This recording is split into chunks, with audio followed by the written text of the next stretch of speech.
Welcome to Lenin comment between வேலி. நம்ம செய்ய போகிறது என் தம்பி நான் டப்பிங் கொடுக்குறேன். சாக்லேட் ப்ரௌனி தான் செய்ய போகிறோம். ஓரியோ கேக் கிட்ஸ் உங்களுக்கானது. இது பேரண்ட்டோட பண்ணலாம், பட் ஆனால் உங்களுக்காக தான் நான் இது பண்ணோம். ஃபஸ்ட்டு இதுக்கு வந்து டைரி மில்க் உங்களுக்கு எவ்வளோ தேவை எடுத்துக்கோங்க. அதுக்கப்புறம் 7 ஓரியோ எடுத்துக்கோங்க. ஆக்சுவலி நாங்கள் 10 ரூபா ஆட் பண்ணுறதுக்காக எடுத்துக்கோம், உங்களோட ரேஷன் தான்.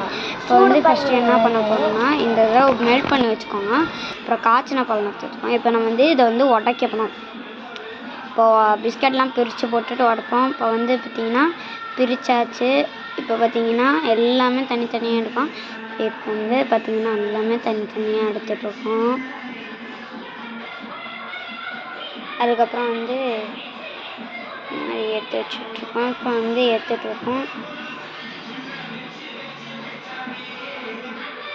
பார்த்திங்கன்னா ஃபுல்லாக எடுத்தாச்சு. இப்போ வந்து என் தங்கச்சி சாப்பிட்டுக்கிட்டே இருக்கான். நான் வந்து வேணுங்க. இப்போ வந்து என்ன பண்ண போகிறோம்னா, இதை வந்து உடச்சி போட போகிறோம். இப்போ வாங்க நம்ம உடைக்கலாம். 3, 2, 1 ஸ்டார்ட்.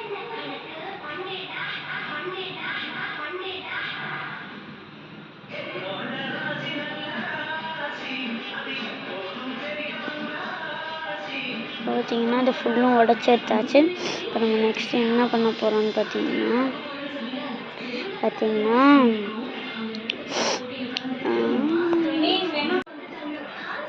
ஓடியோ எப்படி உடச்சி வச்சுக்கோன்னு பாருங்கள். நெக்ஸ்ட்டு தண்ணி ஊற்ற வச்சுட்டு என் தங்கச்சி முந்திட்டா. என்ன பண்ணும்போது ஒரு பிளெண்ட் வந்துட்டு அரைச்சிடணும்னா அரைச்சிட்டு இப்போ வந்து பால் கொஞ்சமாக ஊற்றணும். அதனால் இந்த மாதிரி கன்சிஸ்டன்சிக்கு வரணும். எவ்வளோ தேவையோ அவ்வளோ பால் ஊற்றி நீங்கள் அரைச்சிக்கணும். வந்து நம்ம என்ன பண்ண போகிறோம், சுகர் முந்திரிலாம் தேவைப்பட்டால் போடலாம். பார்த்திங்கன்னா அது வந்து இதுக்கு போய்ட்டு கேஸை ஸ்லோ பண்ணி வச்சுட்டு கொஞ்சம் தண்ணி நீங்கள் வேணும் வச்சுக்கோங்க. அவன் இருந்தால் அவன் ஊற்றலாம். அவன் ஒரு இடத்துல லாஸ்ட்டில் தான் இது வைக்கணும்னு நான் ஆக்சுவலி இருக்கும். இது பெரிய கிண்ணனால இதை வச்சுட்டு அப்படியே வச்சுக்கணும். வச்சுக்கணும். பார்த்திங்கன்னா வெந்துச்சு. அதனால கொஞ்சம் தண்ணி இருந்துச்சு.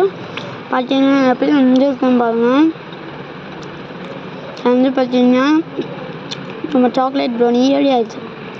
தங்கச்சின்னா வந்து என்ன பண்ண போகிறோம்னா, இது வந்து ஃபஸ்ட்டு வந்து டைரி மில்க் கொஞ்சம் வந்து ஊற்றிட்டு அப்புறம் நட்ஸு இதெல்லாம் வந்து போட்டுட்டு ஓரியோ வச்சுட்டு அந்த ஓரியோ வந்து நிற்க வச்சுருக்கோம். அவ்வளோதான் காஷ் வந்து சாக்லேட் அப்படியே பண்ணிட்டு அதே ஜிலேபி மாதிரி அப்படியே ஊற்றியாச்சு. இப்போ இதை வெட்டினா மட்டும் போதும் காய்ஸ். எப்படி கரெக்டாக இருக்குன்னு பாருங்கப்பா. காட்டு மறக்காம லைக் பண்ணுங்க, ஷேர் பண்ணுங்க, கமெண்ட் பண்ணுங்க.